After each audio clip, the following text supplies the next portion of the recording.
आदरणीय मुख्याध्यापक, माननीय शिक्षकवृंद आणि माझे प्रिय मित्रमैत्रिणींनो, आज आपण सर्व इथे एकत्र आलो आहोत एका अत्यंत अभिमानाच्या आणि आनंदाच्या दिवसासाठी, मराठी दिन साजरा करण्यासाठी। मराठी दिन हा फक्त एक कार्यक्रम नसून आपल्या मातृभाषेचा गौरव, आपल्या संस्कृतीचा सन्मान आणि आपल्या ओळखीचा उत्सव आहे। मराठी दिन हा 27 फेब्रुवारी रोजी साजरा केला जातो।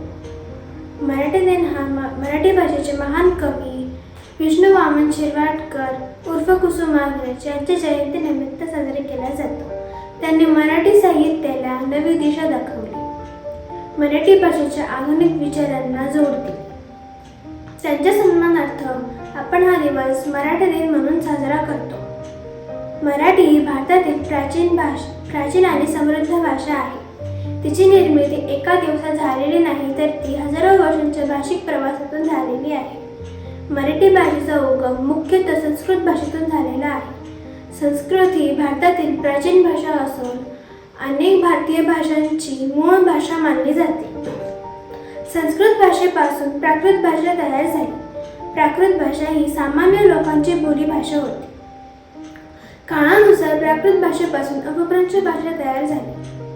अपभ्रंश भाषा ही संस्कृतपेक्षा अधिक सोपी आणि लोकभाषेच्या जवळची होती। याच अपभ्रंश भाषेपासून मराठी भाषेचा विकास झाला, असे भाषा तज्ज्ञ मानतात। मराठी भाषेने आपल्याला अनेक विचारवंत आणि समाजसुधारके दिली आहेत। लोकमान्य टिळक, डॉक्टर बाबासाहेब आंबेडकर, महात्मा फुले यांनी मराठी भाषेच्या माध्यमातून समाज प्रबोधन केले, अन्यायाविरुद्ध आवाज उठवला, समतेचा संदेश दिला आणि समाजाला नवी दिशा दाखवली।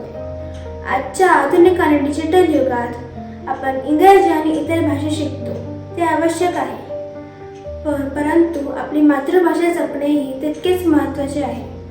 जर आपण मराठी भाषा विसरलो तर आपण आपल्या मातृभाषेपासून दूर जाऊ।